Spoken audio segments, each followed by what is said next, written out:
Hello student, welcome back DK sir classes. इस video में class 12 के बच्चों के लिए ये जो मैं हिंदी का वायरल पेपर जो है 2024 के बच्चों के लिए कल बताया था, इसका खंड ख जो है बाकी रह गया था। और बहुत सारे बच्चे बोल रहे थे सर कि वायरल क्वेश्चन पेपर जो आप कल बताए थे उसका जो खंड ख है कैसे बोर्ड एग्जाम में तैयारी करके जाएंगे, आप बता दीजिए। तो आज की इस वीडियो में हम खंड ख सॉल्यूशन लेके आ चुके हैं जो कि वायरल पेपर का ये सॉल्यूशन होने जा रहा है। तो इस वीडियो को पूरा देख लीजिएगा और वीडियो काफी इंपॉर्टेंट होने वाली है। वीडियो को लाइक कर देना, चैनल पे नहीं तो सब्सक्राइब करके जुड़ जाइए। और अभी तक अपने खंड क इस वायरल पेपर का नहीं देखा है तो खंड क का 1 शॉट वीडियो नीचे डिस्क्रिप्शन में पड़ा हुआ है, लिंक से जाकर के देख लेना बाबू। और आज की इस वीडियो में खंड ख से स्टार्ट कर रहे हैं, इसका फुल सॉल्यूशन देख रहे हैं ना। एक एक क्वेश्चन का बहुत बेजोड़ तरीके से पढ़ाने की कोशिश करेंगे। यहां से देखिए, चलिए देख रहे हैं ना बाबू, यहां पे जो खंड ख स्टार्ट हो रहा है आपका, यहां से देखिए खंड ख है, यही खंड ख से स्टार्ट करेंगे। एक एक प्रश्न को ध्यान से पढ़ लेना क्योंकि यहां से 50 नंबर की तैयारी हम कराने वाले हैं, ठीक है ना। देखिए प्रश्न संख्या 8 से स्टार्ट होगा खंड ख। इसमें पहला यानी खंड क के क नंबर दिया होगा 8 का क कि दिए गए संस्कृत गद्यांशों में से किसी एक का संदर्भ हिंदी में अनुवाद कीजिए। यानी कि देखिए बाबू, यहाँ पे आपको संस्कृत का गद्यांश दिया हुआ मिलेगा यहाँ पे, और यहाँ पे 2 मिलेगा एक अथवा के रूप में, लेकिन किसी एक को करना है, एक को छोड़ देना है, ठीक है ना। पेपर के समय ये 7 नंबर का आता है, कोई एक करेंगे। तो सबसे पहले दिया है महामना विद्वान वक्ता धार्मिको नेता पटुआ पत्रकारिष्ठित। यहाँ पे परमस्य सर्वोच्च गुण जन सेवय आसित यत्र कुत्रापि अयम जनानम दुखितान पीड़ास पश्चात तत्रैव सह शीघ्रमेव उपस्थितः सर्वविधिनं महासर्च अकरोत् प्राणी से अस्य स्वभाव एवासित। जैसे कि इसको आपने पढ़ा, आपको ये तैयार है पेपर के समय तो बहुत इजीली कर लेना। अगर नहीं तैयार है तो नीचे भी दिया है, यहाँ पे देखिए कि हंस राजा तथैव परिस मध्य आत्मना यानी आत्मना, यहां तक मतलब पूरा अच्छे से पढ़ेंगे तो आपको जानकारी मिल जाएगा कि किस पार्ट से दिया है उस, क्योंकि उस पार्ट का नाम जानकारी रहेगा तो संदर्भ इजीली लिख लेंगे। चलिए सबसे पहले नंबर के इसका मैं बताता हूं क्योंकि ये वायरल टॉपिक है, वायरल एकदम मस्त तरीके से पढ़ के जाना इसको। इसका सलूशन हम बोर्ड की कॉपी पे, जो बोर्ड की कॉपी दिख रहा है बाबू, इसी पे आपको दिखाएंगे। एक कदम धुआं धुआं करके आएंगे 22 फरवरी को, ठीक है ना। ध्यान से मेरे साथ जुड़ जाइएगा, पूरा पेपर तक मेरे साथ जुड़ जाइए, सब्सक्राइब करके बेल आइकन हिट कर लेना, ओके। महामना विद्वान वक्ता धार्मिक नेता पटुआ पत्र यानी कि पत्रकारिष्ठित, इसको करना है आपको। इसका पहले संदर्भ लिखना पड़ेगा, इसके बाद इसका संस्कृत में जो दिया है इसको हिंदी में अनुवाद करना है, ठीक है ना। चलिए सबसे पहले बहुत बच्चे गलती करते हैं कि खंड ख वाले को यहाँ पे नहीं लिखते हैं, डायरेक्ट प्रश्नोत्तर संख्या डालते हैं। तो ऐसे नहीं करना है बाबू, यहाँ पे सबसे पहले आपको खंड ख लिखना है। क्या लिखना है बाबू? खंड ख लिखेंगे यहाँ पे, इसके बाद ही सॉल्यूशन करेंगे क्वेश्चन नंबर डाल के। प्रश्नोत्तर संख्या 8 के क इस तरीके से है ना। इसके बाद यहां से संकेत डाल लेना है। क्या डालेंगे? संकेत डालेंगे कि हाँ सर मैंने इस गद्यांश को सॉल्व किया है। तो महामानव विद्वान डॉट डॉट करके स्वभाव एवासित लिख लेंगे। अब क्या करेंगे? इस गद्यांश का संदर्भ लिखना है ना, तो यहाँ पे हेडिंग डालेंगे संदर्भ। इसके बाद लिखेंगे कि यह गद्य खंड यानी कि यह गद्य खंड हमारी पाठ्य पुस्तक के संस्कृत भाग से, किस भाग से बाबू? ये संस्कृत भाग में संकलित महामना मालवीय नामक पाठ से मतलब कि लिया गया है या उद्धृत है। इतना हो जाएगा संदर्भ। जैसे ही संदर्भ आप लिखेंगे इतना, तो आपको कितने नंबर का काम कर लिया? 2 नंबर का। अब इसका क्या करेंगे? अब इसका अनुवाद करेंगे। ये जो दिया है ना संस्कृत में, इसका क्या करेंगे? अब हिंदी में अनुवाद करेंगे। महामना विद्वान वक्ता धार्मिको नेता पटुआ पत्रकारिष्ठित। इसका मतलब यहाँ पे एक एक पॉइंट को मैं समझा देता हूं इजली कि आप पेपर में धुआं धुआं करके आएंगे। अनुवाद लिखिएगा हेडिंग, और लिखेंगे महामना विद्वान वक्ता धार्मिक नेता एवं कुशल पत्रकार थे, ठीक है ना बाबू। इसके बाद यहाँ पे कह रहा है कि परमस्य सर्वोच्च गुण जन सेवय आसित, यानी कि कह रहा है इसमें कि किंतु इनका सर्वोच्च गुण जन सेवा ही था, यानी कि इनका सबसे सर्वोच्च जो गुण था वो लोगों की सेवा करना था। इसके बाद यहाँ पे देखना, यत्र कुत्रापि अयम जनानम दुखितान पीड़यास मासन पश्यतम। इसके बाद तत्रैव सह शीघ्र में वे उपस्थित, यहाँ पे सर्वर्धितम यानी कि सहस्र अक्रोध प्राणी से अस्य स्वभाव एवासित। इसको मैं पूरी व्याख्या कर देता हूं, ध्यान दीजिएगा।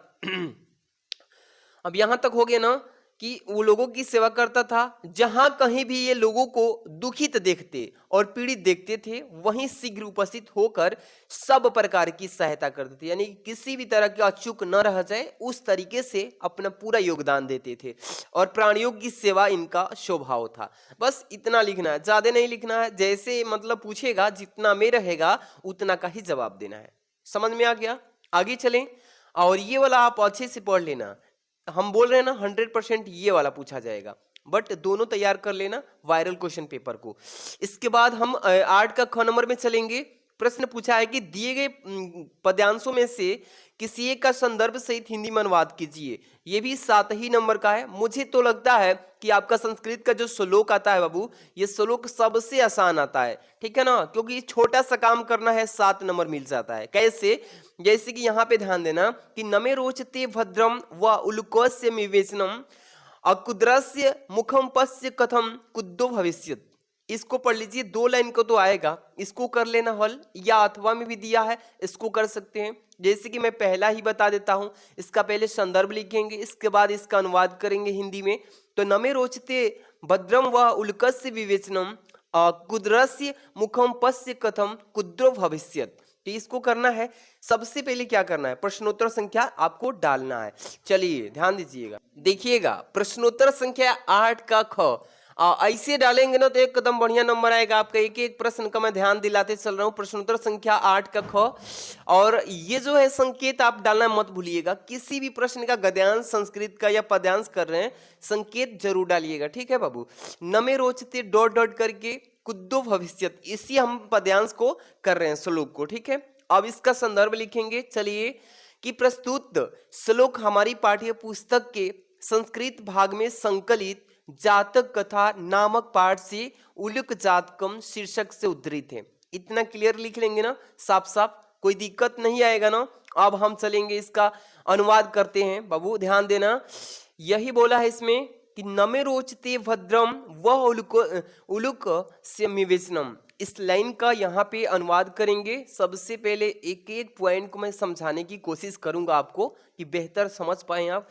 अनुवाद हेडिंग डाल लीजिएगा, ठीक है ना। लिखेंगे कि तुम लोगों का इस उल्लू को राजा बनाना मुझे ठीक नहीं लगता, ठीक है, इसे मतलब कि ठीक नहीं लगता। अब देखिए इसके बाद अकुद्रस्यम मुखम पश्य कथम कुद्दो भविष्यत। इसका मतलब कह रहा है कि इसे समय के क्रोधहीन मुख को ही देखो, कुछ होने पर यह कैसा हो जाएगा। बस इतना लिख देंगे, इसका अनुवाद हो गया। ज्यादा नहीं लिखना, जैसे प्रश्न पूछता है वैसे ही आंसर देना है। फिर यहाँ पे आपको 5 नंबर मिलेगा। 5 + 2 7 नंबर कंप्लीट। छोटा सा काम किए कि नहीं आप बताइए, ज्यादा श्लोक में टाइम भी नहीं लगा आपका, थोड़ा सा मतलब कि काम किए, आपका 7 नंबर मिल गया। अब चलते हैं अगला क्वेश्चन पे, 9 नंबर पे। निम्नलिखित मुहावरों में से किसी एक का अर्थ लिखकर वाक्यों में प्रयोग कीजिए। ये भी देखिए 1 2 3 और एक इधर भी दिया है बाबू, यहाँ पे देखना। इस पेज को मैंने फाड़ डाला है कि समझाऊं आराम से, फोड़ तोड़ करके। यहाँ पे एक दिया है नमक मिर्च लगाना, इसको कर लेना।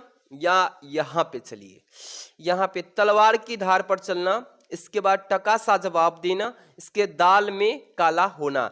चलिए एक को बताना है, तो इसमें 9 नंबर का किसी एक को बोला है ना, किसी एक को करना है, वाक्य में प्रयोग करना है अर्थ लिख के। तलवार की धार पे चलना, इसका मैं बता देता हूं, बोर्ड एग्जाम में छाप के आना इस तरीके से, जिस तरीके से मैं बताने वाला हूं, ठीक है। सबसे पहले प्रश्नोत्तर संख्या 9 लिखिएगा, और पहला नंबर कर रहे हैं तो पहला लिख लीजिए। तलवार की धार पर चलना, यही किए है ना। तो इसका सबसे पहले अर्थ लिखेंगे, बहुत कठिन कार्य करना, ठीक है ना बाबू। इसका पहले अर्थ हो गया। अब इसी का वाक्य प्रयोग करेंगे ना, तो यहाँ पे प्रयोग लिख के हेडिंग और लिखेंगे कि मैंने इस कार्य को कैसे किया, यह तो तलवार की धार पर चलने के समान है। तो ये हो गया इसका वाक्य में प्रयोग, और ये हो गया इसका अर्थ। तो इसलिए अर्थ पे 1 नंबर मिलेगा, वाक्य प्रयोग करेंगे तो फिर 1 नंबर, दोनों अगर लिख लेंगे तो पूरा आपको 2 नंबर मिल जाएगा। समझ में आ गया? चलें आगे, हाँ बढ़ते हैं, आगे बढ़ते हैं 10 नंबर प्रश्न पे। ये वाला क्वेश्चन आपको समझ लेना, बहुत इजी है, आसानी से मैं बता देता हूं कैसे कर लेंगे। ओके, कह रहे कि अपठित गद्यांश पर आधारित निम्नलिखित प्रश्नों का उत्तर दीजिए। देख रहे हैं ना, ये आपको अपठित गद्यांश दिया रहेगा बाबू, एक यहाँ पे और एक यहाँ पे अथवा में, तो दोनों में से किसी एक को पढ़ना है खूब बढ़िया से, शुरू से अंत तक एक बार अच्छे से पढ़ लेना है। और आपसे 3 प्रश्न पूछेगा और जो कि इसी गद्यांश के आधारित रहेगा, मतलब इसी गद्यांश में से इसका आंसर खोज के देना है। जैसे कि यह लिखा है कि यह कहना एक भूल है कि इच्छा, असंतोष, लोभ आदि के कारण मनुष्य आगे बढ़ने को प्रेरित होता है तथा समृद्धि प्राप्त करता है। ठीक है ना। वास्तव में इच्छा, असंतोष, लोभ आदि के कारण समाज में शोषण, कुटिलता, अत्याचार, भोगवृत्ति एवं अशांति को प्रोत्साहन मिला है। ठीक है ना। लोभ के कारण एक मील खोकर शोषण की चक्की जलाई जाती है। हमें इच्छाओं का दमन नहीं करना है, ठीक है, बल्कि उनका उदितीकरण करना है, समन करना है, उन्हें स्वस्थ दिशा देने हैं। आप देखिए, सत्पुरुष कर्तव्य भावना से प्रेरित होते हैं, आदर्श से प्रेरणा प्राप्त करते हैं एवं निस्वार्थ तथा इच्छा मुक्ति होकर भी धीरे धीरे साहस पूर्वक कर्म करते हुए उन्नति को स्वतः प्राप्त होते हैं। ठीक है ना। आदर्शों की कीमत पर आदर्शों को छोड़कर उन्नत पद प्राप्त करना सत्पुरुषों को शोभा नहीं देता। सत्पुरुष उज्जवल भविष्य के लिए योजना बनाकर प्रयत्न करते हुए महोत्सव आदर्शों को यानी कि आंखों में ओझल नहीं होने देते। अब यहाँ पे कह रहा है कि साधक प्रोद्योनित धन अथवा सत्ता प्राप्त करना है दो व्यक्तिगत इच्छा की तृप्ति के लिए नहीं, प्रयुक्त प्रकार के लिए मानव यानी कि मानव मात्र की सेवा के लिए, ईश्वर की प्रसन्नता के लिए। यही है इच्छाओं का उदितीकरण। साधक का कर्तव्य है कि अपने और समाज में भले के लिए व्यक्तिगत इच्छाओं से ऊपर उठ जाएं। बस आपने इतना पढ़ लिया।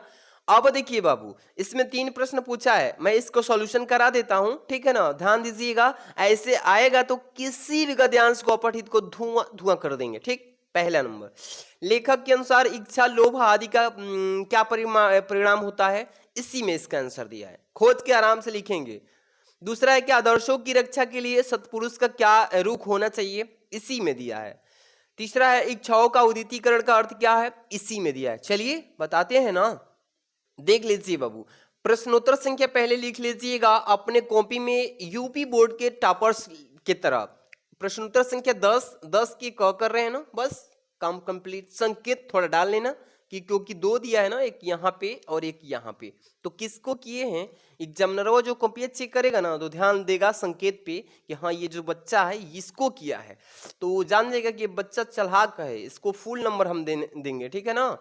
चलिए, संकेत यह कहना एक और डॉट डॉट डॉट के, आप तो जानते हैं ऑलरेडी, इसकी को कर रहे हैं। इसमें पहला प्रश्न दिया है बाबू कि लेखक के अनुसार इच्छा, लोभ आदि का क्या परिणाम होता है, तो हम कहेंगे उत्तर इस तरीके से कि लेखक के अनुसार वास्तव में इच्छा, असंतोष, लोभ आदि के कारण समाज में शोषण, कुटिलता, अत्याचार, भोगवृत्ति एवं अशांति को प्रोत्साहन मिला है।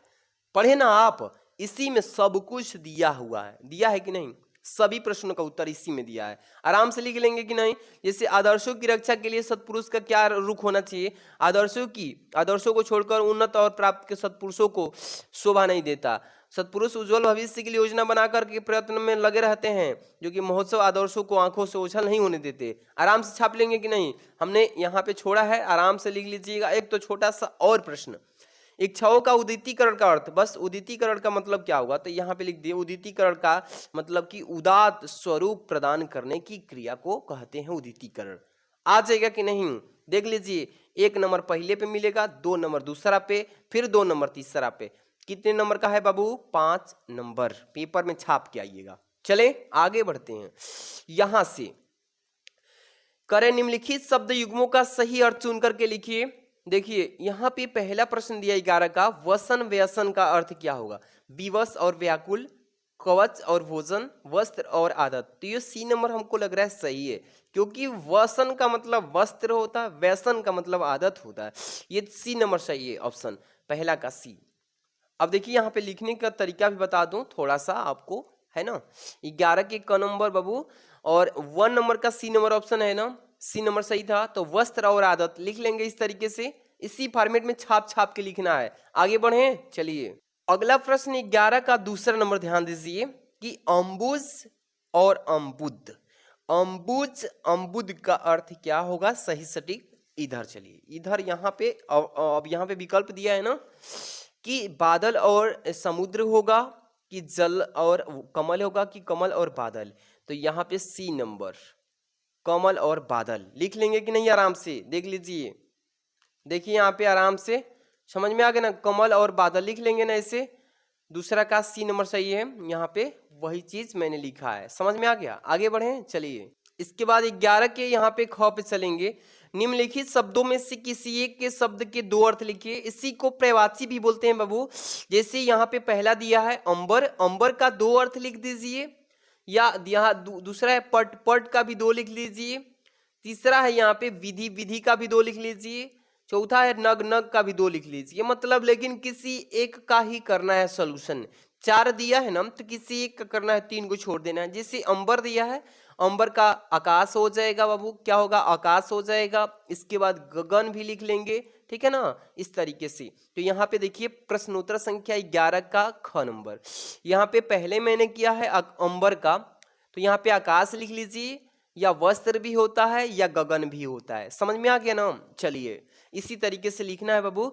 इसके बाद यहाँ पे चलिए ग नंबर, निम्नलिखित वाक्यांशों के लिए एक शब्द का चयन कीजिए, ठीक है ना। जैसे पहला नंबर की जो आंखों के सामने हो उसको क्या कहते हैं, जो आंखों के सामने हो उसको क्या बोलते हैं, नेत्र सम्मुख बोला जाता है, ठीक है ना। या प्रत्यक्ष बोला जाता है, आंखों के आगे, या प्रत्यक्ष आंख। तो ये नेत्र सम्मुख को इसी को बोलते हैं जो आंखों के सामने हो। ए नंबर सत्य है। जैसे कि प्रश्नोत्तर संख्या 11 का ग, पहला का ए नंबर सही था, नेत्र सम्मुख लिख लेंगे कि नहीं, हाँ हाँ एकदम। चलिए दूसरा नंबर, जानने की इच्छा रखने वालों को क्या बोलते हैं। मान लीजिए कि आपको पढ़ाई में बहुत लालच है कि मुझे पढ़ना है, वो भी पढ़ना है, वो भी, तो इच्छा जागते जाता है कि मुझे वो कल तैयार कर लेना, परसों वो, तो उसको क्या बोलते हैं, जानने की इच्छा रखने वालों को जानकार बोलते हैं, ज्ञानी बोलते हैं, जिज्ञासु बोलते हैं, बुद्धिमान बोलते हैं। उसको जिज्ञासु बोला जाता है बाबू, क्या बोला जाता है, जिज्ञासु। जानने की इच्छा रखने वालों को जिज्ञासु बोला जाता है। तो यहाँ पे लिख लेंगे इस तरीके से, दूसरा का सी जिज्ञासु हो गया ना कंप्लीट। आगे बढ़ते हैं, यहाँ पे घ नंबर, निम्नलिखित में से किन्हीं दो वाक्यों को शुद्ध करके लिखिए। दो वाक्यों को शुद्ध करना है बाबू, पहले, दूसरे, तीसरे, चौथे में से, चारों में से दो को उठा लेना है, दो को छोड़ देना है। जैसे तुम तो कुर्सी पर बैठे हैं, तो यहाँ पे रॉन्ग वाक्य लिखा गया है, इसको सही करना है। तो तुम कुर्सी पर बैठे हो। दूसरा, इस सरोवर में अनेकों कमल खिले हैं, तो इस सरोवर में अनेक कमल खिले हैं। इस दोनों को मैं सॉल्यूशन बता देता हूं। घ नंबर का लिखेंगे, यहाँ पे ध्यान देना, प्रश्नोत्तर संख्या 11 का घ, पहला हो जाएगा तुम कुर्सी पर बैठे हो। तुम कुर्सी पर बैठे हो, ये शुद्ध वाक्य होगा। जबकि यहाँ पे गलती लिखा है तुम तो कुर्सी पर बैठे हैं, गलती है ना। इस सरोवर में अनेकों कमल खिले हैं, तो इस सरोवर में अनेकों नहीं कहेंगे, अनेकों की जगह अनेक कह देंगे।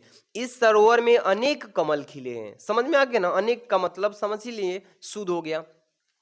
दूसरा नंबर की इस सरोवर में अनेक कमल खिले हैं, समझ में आ गया ना। 11 नंबर भी कंप्लीट। 12 नंबर पे चलते हैं। ये 12 नंबर जो प्रश्न देख रहे हैं, ये 6 नंबर का केवल यही आता है, 2-2 नंबर के ये तीनों आएंगे। वीर रस अथवा हास्य रस का परिभाषा के साथ उदाहरण देना है। श्लेष्म अलंकार उत्प्रेक्षा का उदाहरण सहित यहाँ पे लिख देना है परिभाषा। यहाँ पे कह रहे दोहा सोठा में से किसी एक उठाइए और लक्षण सहित उदाहरण लिख दीजिए, समझ में आ गया। चलिए तो मैं बता देता हूँ 12 के क का। पहले यहाँ से शुरू करते हैं, एक एक प्रश्न को निचोड़ते हुए आगे बढ़ेंगे। जैसे कि यहाँ पे प्रश्नोत्तर संख्या 12 के क और अथवा वाला मैं बताया हूँ। देखिए अथवा वाला यहाँ पे हास्य रस का, तो अथवा वाला है ना, तो आप भी पेपर में इसी फॉर्मेट में लिखना। जिस बच्चे को दिक्कत आएगा तो इस तरीके से लिख देना। हास्य रस क नंबर का लिखेंगे, अपने अथवा पराये के परिधान, परिधान यानी वेशभूषा, वचन अथवा क्रियाकलाप आदि से उत्पन्न हुआ हास नामक अस्थायी भाव, विभाव, अनुभाव और संचारी भाव के सहयोग से हास्य रस का रूप ग्रहण होता है, जिसे हास्य रस कहते हैं। ठीक है, आगे देखते हैं। इसका बस अब उदाहरण आपको लिख देना है। क्या लिखना है बाबू, उदाहरण एग्जाम्पल लिख देंगे कि नाना वाहन नाना वेसा विहसे शिव समाज ने देखा, कौ मुखहीन विपुल मुख काहू, बिन पद कर कौ बहु पद बाहू। तो ये हो जाएगा उसका क्या बाबू, एग्जाम्पल, उदाहरण। अगला प्रश्न में पूछा गया था ना कि श्लेष्म अथवा उत्प्रेक्षा अलंकार का, तो यहाँ पे श्लेष्म का मैं बता देता हूँ उदाहरण सहित परिभाषा। तो यहाँ पे देखिए प्रश्न उत्तर संख्या 12 के ख नंबर का है। क्या लिखेंगे, 12 के ख, और यहाँ पे श्लेष्म अलंकार का परिभाषा लिखें तो हेडिंग डाल लेना, ठीक है ना। इसके बाद जब तक शब्द एक ही जब एक ही शब्द बार बार प्रयुक्त होता है, यानी बार बार प्रयोग किया जाता है, किंतु उसके दो या दो से अधिक अर्थ होते हैं, तब वहां श्लेष्म अलंकार होता है, यानी श्लेष्म अलंकार उत्पन्न होता है। तो ये हो जाएगा इसका परिभाषा। यहाँ पे इसका थोड़ा सा लिखेंगे एग्जाम्पल, तब स्पष्टीकरण। जैसे कि चिर जीवन जोरी जुरे, क्यों न स्नेह गंभीर, को घटी ये ब्रिज भानुज वे हलधर के वीर। तो ये हो जाएगा इसका उदाहरण बाबू। इसके बाद यहाँ पे स्पष्टीकरण, इसको स्पष्ट कैसे करेंगे, जैसे कि स्पष्टीकरण हेडिंग डाल के लिखेंगे, नहीं लिखेंगे तो नंबर नहीं देगा एग्जामिनर, पूरा लिखना पड़ेगा। लिखेंगे ब्रिज भानु और हलधर का शब्द जो है एक ही बार आया है, यही हो गया इसका स्पष्ट, ठीक है ना। आगे बढ़े, दोहा अर्थ सोरठा में दोनों में से किसी एक को उठा के और आराम से इसका मतलब कि लक्षण सहित उदाहरण देना है। चलिए ये बताते हैं, इधर से देख रहे हैं ना, यहाँ पे प्रश्न उत्तर संख्या 12 का ग है, ये लास्ट वाला है, मतलब कि इसमें दोहा के बारे में बताए हैं। ध्यान दीजिएगा कि दोहा का पहले परिभाषा बोलेंगे कि दोहा अर्ध सममात्रिक छंद है। क्या है बाबू, कि दोहा अर्ध सममात्रिक छंद है। इसमें 4 चरण होते हैं, इसके पहले और तीसरे चरण में 13-13 मात्राएं और दूसरे और चौथे चरण में 11-11 मात्राएं होती हैं, जिसे दोहा कहा जाता है। अब उदाहरण इसका समझ लीजिए, कैसे समझेंगे, जैसे मेरी भव बाधा हरो राधा नागरी सोई, जा तन की झाई परय श्याम हरित दूती होई। तो इसमें मात्राएं भी दर्शाना है, जैसे म में एक मात्रा में, इसमें 2 हो गया, एक म हो गया, एक मात्रा, तो एस टाइप से दर्शा देंगे। र में 1 हो गया, आरंभड़ी की मात्रा 2 हो गया ना, तो इसलिए इससे भ एक शब्द है, इसलिए इस तरीके से विराम का टाइप का एक डाल दीजिएगा। व में 1 है तो वह इस तरीके, आप किसी भी मात्रा को दर्शा लेंगे ना इजिली, खूब आराम से दर्शा लीजिएगा।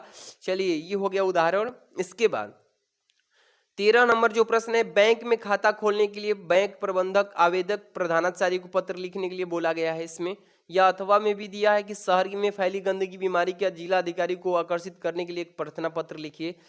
इसके बारे में हमने कल ही वीडियो बनाया, केवल पर्सनल इसी के बारे में अलग से, केवल कि क्योंकि 6 नंबर का टॉपिक है तो अलग से बता दिया हूँ, और उसका डिस्क्रिप्शन में लिंक भी दे दिया हूँ, जाके पढ़ लेना। और इस पर ये निबंध लेखन 9 नंबर का आता है, ये भी काफ़ी बड़ा नंबर है। इसमें देखिए मैं काफ़ी निबंध का वीडियो बना चुका हूँ कि बिना याद किए हुए भी आप ट्रिक से कैसे निबंध लिखें, उसका भी डिस्क्रिप्शन में लिंक दे दिया हूँ, जाके दोनों को देख लेना बाबू। अब इसके बाद इंग्लिश का वायरल क्वेश्चन पेपर लेके आ रहे हैं पूरा हल के साथ, तो इंतजार कीजिए। वीडियो को लाइक कर देना, चैनल पे नहीं सब्सक्राइब करके जुड़े रहिए, क्योंकि आपको सभी सब्जेक्ट का यहाँ पे viral question paper, important question, सभी तैयारी एकदम धुआं करा के रख देंगे। मिलते हैं नेक्स्ट वीडियो में।